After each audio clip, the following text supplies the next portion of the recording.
Finished moving out yet? I asked. We're just about to leave, Joseph replied. Good, you're quick. We'll move our stuff in right away too. My brother-in-law Michael and his family seemed to have it all planned. The moment we left our family home, they moved their stuff in, settling in as if they owned the place. Did we do the right thing letting them in? I vented my concerns to Joseph. He simply laughed. Don't worry. Let them have their fun. It's them who will come crying to us later. Sure enough, a few months later, Michael called us in a panic. I couldn't help but laugh at their grand misconception. My name is Mary. I met Joseph in college. He was a senior, a year older than me. At the time, the 1-year age gap felt significant, and Joseph, being so reliable, looked truly dependable. As my feelings for Joseph grew, I confessed to him. Fortunately, Joseph felt the same way, and we started dating. Even after graduation and starting our jobs, our love continued to grow. We couldn't live without each other. Joseph proposed during our 5th year of work. I was thrilled but nervous about meeting his parents. Joseph, your dad runs his own business, right? And your mom comes from a wealthy family. Will they be okay with someone like me? Joseph reassured me with a smile. You're thoughtful and most of all kind. They'll love you. Boosted by his confidence, I nervously introduced myself to his parents. So, you're Mary. We've been looking forward to meeting you. You're as cute and competent as Joseph said. Has Joseph been any trouble to you? No, not at all.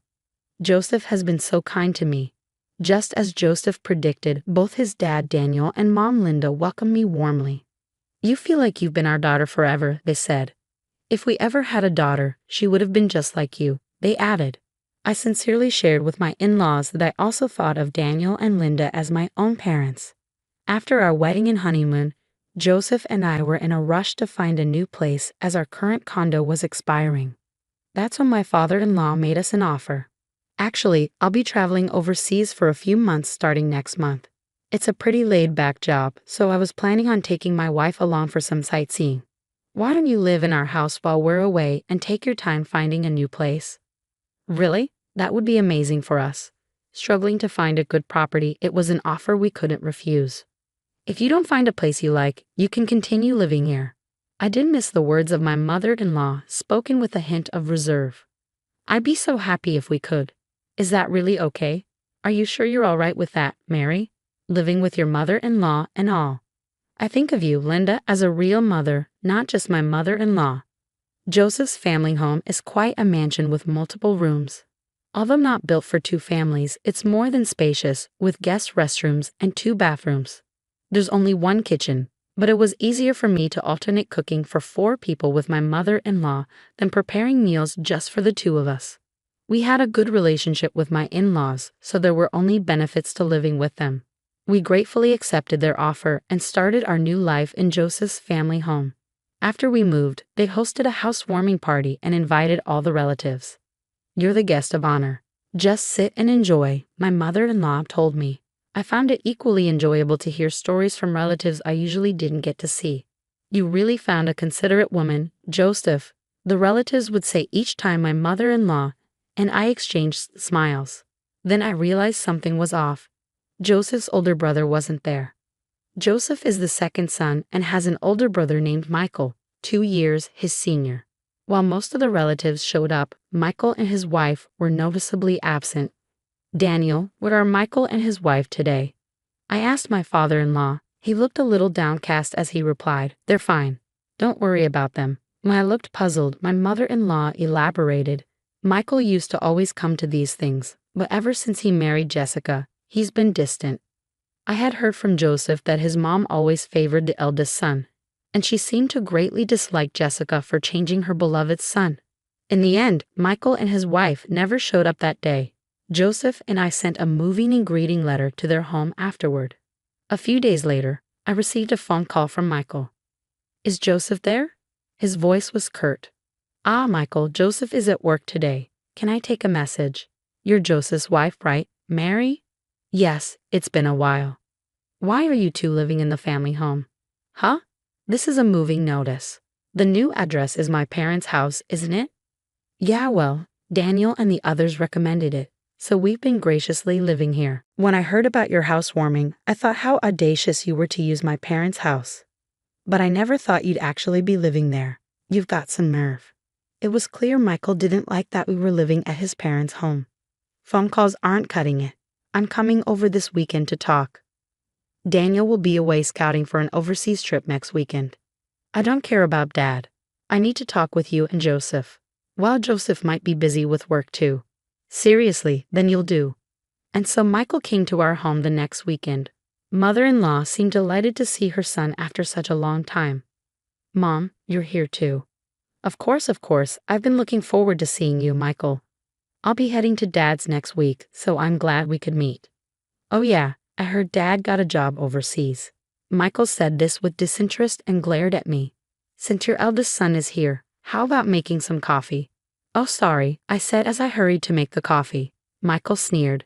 Just coffee, no snacks? You really don't get it. Usually you serve sweets too. Sorry, I rushed to get some snacks, but Michael stopped me. You're not planning on using store-bought snacks, are you? Get some cake from that place downtown. Remember that for next time. Mother-in-law seemed pleased with her eldest son's visit and didn't offer any help. Mary, could you go get some? Michael has always loved their cakes. It seemed mother-in-law wasn't on my side here either. All right, I said as I prepared to go shopping. Michael had another demand. For dinner, make me a hamburger steak. Use demi-glace sauce, and don't you dare buy store-made sauce. You're staying for dinner too. You got a problem with that? It's your duty as my brother's wife to entertain me. I went shopping and immediately started preparing dinner. Even though he said he wanted to talk, I had no time for conversation as I got wrapped up in Michael's whims. When dinner was finally ready and I thought we could talk, Michael dropped a bombshell. Why are there 3 plates? Because Linda will be eating too, right? If Mom's here, it's obvious she's eating. The only one who's in the way is you. In the way? Yeah, I want to have a quiet dinner with Mom. There's no seat for you. You can't be serious. After making me prepare the meal, Michael kicked me out of the house. I ended up eating alone outside, then came back when I thought the coast was clear. Shouldn't we talk now? I finally broached the subject with Michael, who nonchalantly replied, That talk is unnecessary now. What do you mean? Jessica and I have decided to live in this house. You and Joseph will have to leave. What? We've already moved in. Don't you think it's better for me, the eldest son, to stay in this house? Mom, my mother-in-law looked regretful as she spoke to me. Mary, I apologize. Michael finally seemed to be stepping up as the eldest son, which gave my mother-in-law peace of mind. Upon hearing his mom's words, Michael grinned smugly. See, even Mom agrees with me. So get your stuff packed and move out, Michael said, leaving in a good mood.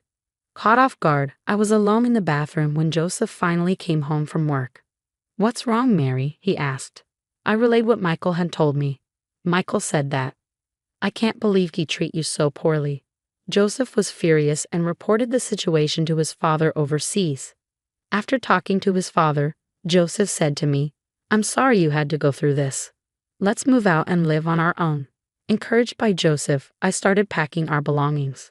Just when we were about to leave, Michael called. Are you done moving? We're about to leave. Good, you're quick. We'll be bringing our stuff over soon. As soon as we left, Michael and his family moved their belongings into the house, acting as if it were their own. Did we make the right choice? I asked Joseph, seeing Michael and Jessica do as they pleased. Don't worry about it. Let them do what they want. They'll be the ones regretting it later, Joseph reassured me. And just like Joseph said, a few months later, Michael called us in a panic. Hey, Dad and Mom just contacted me. They said they're coming home from the airport. What's going on? Isn't it obvious? Their assignment overseas is over, so they're coming back. I thought they'd be staying there for a while. I didn't hear anything about them coming back. I thought this house was handed down to us. Originally, we planned to live together once they returned. You knew that when you pushed us out to live here, didn't you? Jessica would never agree to live with them. But their belongings are still in the house, right? Where did you think they'd live once they got back? Michael got defensive. I thought they left the stuff they didn't need here. You sold it. You sold their belongings. Yeah, Jessica said we should make money off it if it's not needed. My in-laws had left behind valuable items like jewelry and watches. If they sold those, it would sum up to a lot of money. So where's the money now? It's gone. We spent it like a bonus. What happens if they find out? I guess it's only a matter of time then. Damn, what should I do? Mary, can you come over and help? Help? Why should I? Ah, so you're mom's favorite over Jessica, aren't you? Help me out by making it look like Jessica instigated all this. Protecting the eldest son is the duty of a brother's wife. Don't kid yourself. No way I'd ever lift a finger for a disrespectful couple like you. Please, I apologize for everything up until now. An apology won't change anything. You should atone for your own mistakes. That's the rule of the eldest son, isn't it? Ignoring Michael's pleading voice on the other end of the line, I hung up the phone and then talked to Joseph. Joseph chuckled. Yeah, because there's no way Jessica, who never got along with Dad and Mom, would agree to move back in. Dad even said to live wherever we want until they give up and move out. He's covering all the moving and rental costs. I see. So Joseph, who had been quite angry with Michael's presumptuousness, so easily decided to move out because he knew this. I figured if I told you, Mary, you'd probably tip them off. Sorry for keeping quiet. No worries. I feel much better now. Michael and Jessica were stuck waiting for my parents-in-law because they had nowhere else to go, with no savings and a canceled lease. When my parents-in-law returned home from the airport, they were furious to find their belongings sold off. I never thought you'd be this irresponsible. You're not worth retraining. Get out now. Wait, I didn't think you were coming back. I thought Jessica and I could live here. Isn't Mom on my side? Even mother-in-law couldn't cover for him. Michael never intended to live with us. I was a fool to hope he'd change. My parents-in-law handed Michael and Jessica the bills for the jewelry and watches they had sold and kicked them out. We can't pay this. We have nowhere to live. That's right. I'm not even working, Jessica pleaded. Father-in-law shouted at the knave couple. Unbelievable. You spend money you can't repay in a matter of months. Being jobless is no excuse. Work and pay it back. The stern voice of father-in-law finally got through to them. Jessica began juggling multiple part-time jobs, using all her earnings for repayment. They couldn't cover father-in-law's monthly payment plan, so even Michael's salary had to fill in the gap. The two are now living frugally in a cheaper, smaller apartment than before. Later, mother-in-law and father-in-law came to the condo where Joseph and I live. Mary, I'm truly sorry. I got carried away thinking Michael could live with us. It's okay. It's in the past. No, it's not okay. And I'd like to ask you again, Mary. Would you consider living with us? Mother-in-law seemed genuinely remorseful. We've always known that mother-in-law isn't a bad person. Joseph and I looked at each other and nodded. Our minds were made up. Of course, if it's okay with Daniel and Linda, we'd love to move back into that house. We all agreed to live together again as a family of 4. I feel like this incident has strengthened the bond between my in-laws and me even more.